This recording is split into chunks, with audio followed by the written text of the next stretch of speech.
All right, now for you out there, thanks for joining us. I cannot really understand you. You know why? Why? Because you have to talk to Murshidah to know how to understand people. But it's very simple. Women, hair. Women, eyes. Women, shoes. Oh. So basically, you got it covered. You know, women and shopping. To all the men out there, very that's biased. How you can understand. Very biased. Now let's see if we can understand more on women and men with Murshidah in the studios talking to us about how to understand people. Good morning. Yeah. Hi, good morning. Good morning. Yes. Kong Hei Fat Choy. Kong Hei Fat Choy. We're all wearing red. I know. Yes. Yeah. So let's start to talk about the basis of understanding people. What is your take on this? Okay. I decided I wanted to talk about this topic because the last 2 weeks I was here, I was talking about who are we to judge? You know, why is it important not to judge people? Because sometimes we have the wrong perception. That's right. And it ruins relationships, especially close ones. You know, our loved ones, we affect relationships because we start judging people. And I got emails and some people were asking me, how do I not judge people? You know, because they started to become aware of that. We can't help but yes, judge. You can't. They started to become aware and they were like, you know, I'm aware, I know it's wrong. So how do I not judge, you know? Yes. Because judgment comes from our perception of things and how we want other people to follow, you know, what we have to, what our viewpoints are, right? So when it comes to understanding people, you know, when we learn to understand what is their intention, how they internalize information, what are they thinking at that point in time. You know, when we learn to understand people better, and that's when we stop judging them and we see things from a different perspective, right? And so that's why I wanted to talk about understanding people today. How do we learn to understand people? Basic things, of course, it can go into a lot of topics on understanding people, but the basic thing is, you know, we all have different personalities, right? So this one of the things that if we learn to identify personalities, we'll be able to understand why people are the way they are, why they think the way they are.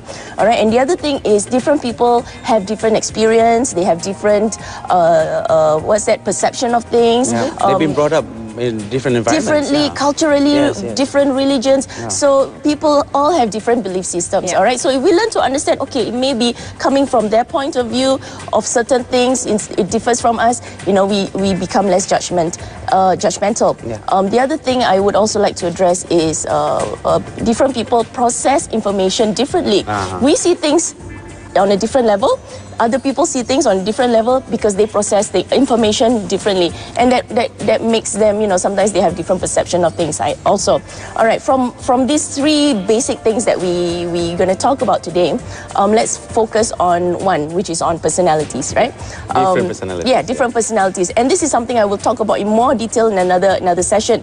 But basic 4 personalities. Number 1, there's the I'm going to follow Florence Litauer's process of 4 different personalities, which is number 1, which is the choleric personality. Choleric personalities are people who are like natural leaders. They are the people who are, you know, if you tell them, okay, we have 5 minutes to do something, they are the ones who go, okay, let's do it. You know, they're the ones who take action.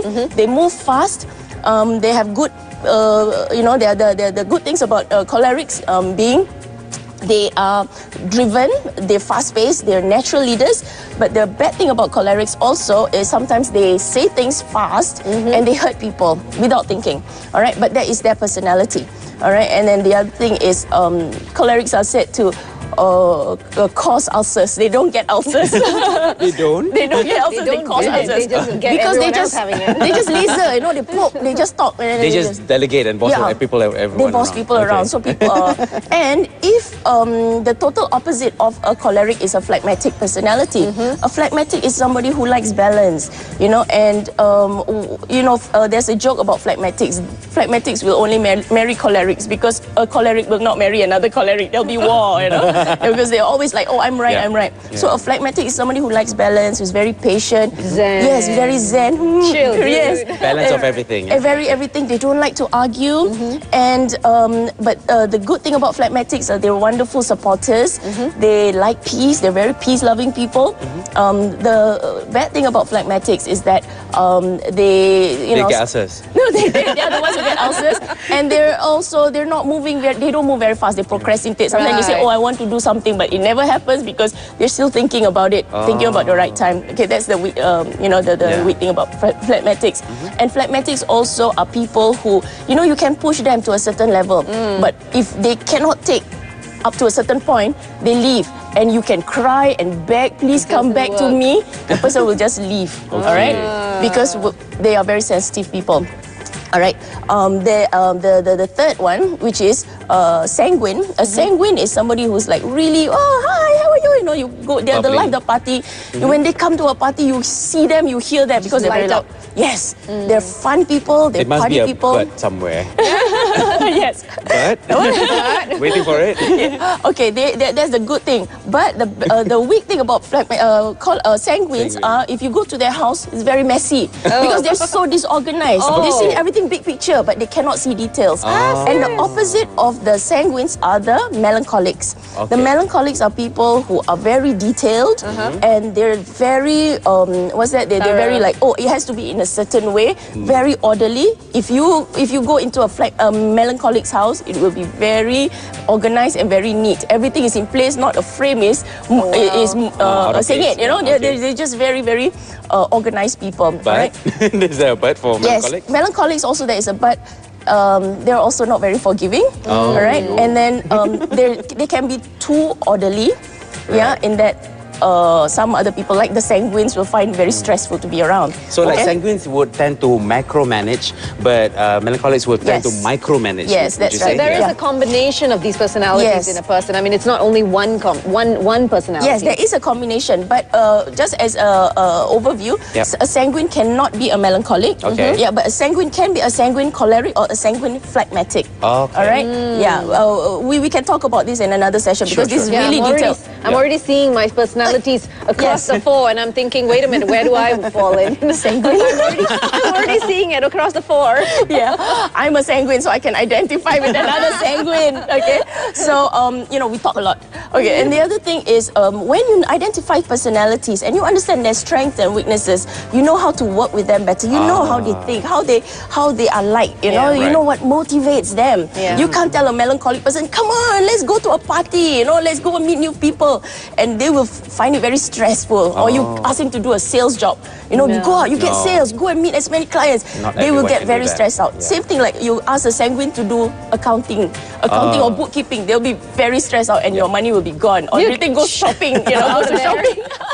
Look at the big picture. I know. Yeah. Murshidah, would you think that maybe it's a good idea if possibly, like companies out there, they actually have personality tests for incoming new staff so that they can identify, I mean, for a staff who possibly is a sanguine and has applied for an accounting job without realizing that the person is a sanguine, there would be a lot of conflicts coming in because you're talking about a person who's going to be very depressed eventually, getting into a space where he or she doesn't want to go. Would you think that maybe that's something that needs to be addressed? Understanding your staff. Yes, understanding personalities would be wonderful for people who want to apply for jobs. They want to know what kind of jobs would work for them as well, and also for employers to know which work would be assigned, what kind of jobs would be catered to this particular personality. And the other thing also is about how people process information, which is whether a person is a visual, whether a person is kinesthetic. They need to feel things. A person who is more auditory, right? Because this one will also help in terms of how they can boost, understand and get a better output, basically. Exactly. Not only in jobs, but also like I do my sessions and I do my training on empowerment. I cover the personality test. That's right. And a lot of times the participants will ask for that personality test, whether they can have a sample of that for their husband, because they were like, I think I know who he is, but I want to confirm. Or their children, because sometimes our children, we can tell their personalities, but we cannot tell how they process information. That's right. They could be a visual person, and then you keep telling them, giving them instructions verbally. Oh, you must do this. How come I tell you so many times you cannot understand? And then you scold and you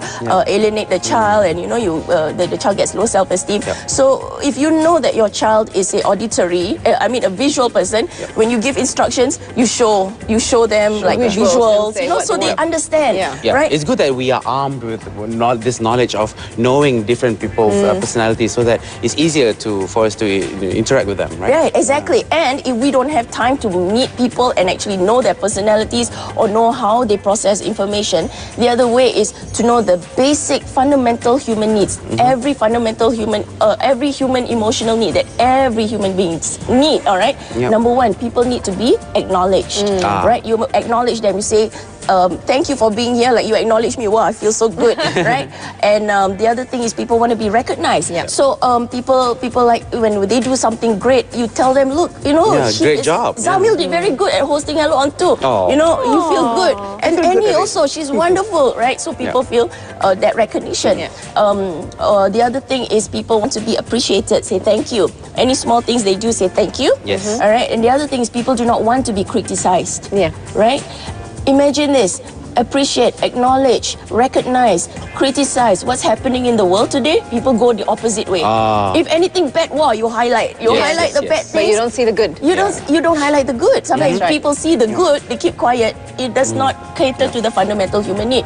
And if a child is like, they did something that is, you know, they did something small that is wrong, and the mother says all the sorts of things. Don't nitpick, basically. You nitpick, and then the child goes against their human emotional needs. Right. Everybody wants to be loved and respected. It has been very interesting because we get to know a lot of different types of personalities. Choleric. We shall go in depth, you know, in the next few weeks perhaps. Phlegmatic, choleric. I mean, figure out which personality you are. If you really want to know, one, you get in touch with Murshidah. Two, you grab a book on this. There are the personality test books out there in the bookstores. You might want to get it. Or else you can just tune into Hello On too. There you go. Monday. That's your other option. Murshidah, thank you so much for joining us. Thank you, Murshidah. All right, now for you out there, thank you so much for being with us. We're very sorry if we couldn't pick up your calls, but we hope you'll stay with us again tomorrow, same time, same place. We'll bring you lots more fun stuff. Send us your feedback on facebook.com. Just look for Hello On too. That's right. And that's it from us, Zamil and Annie signing off for the day. Peace and out, Malaysia. Take care, everyone.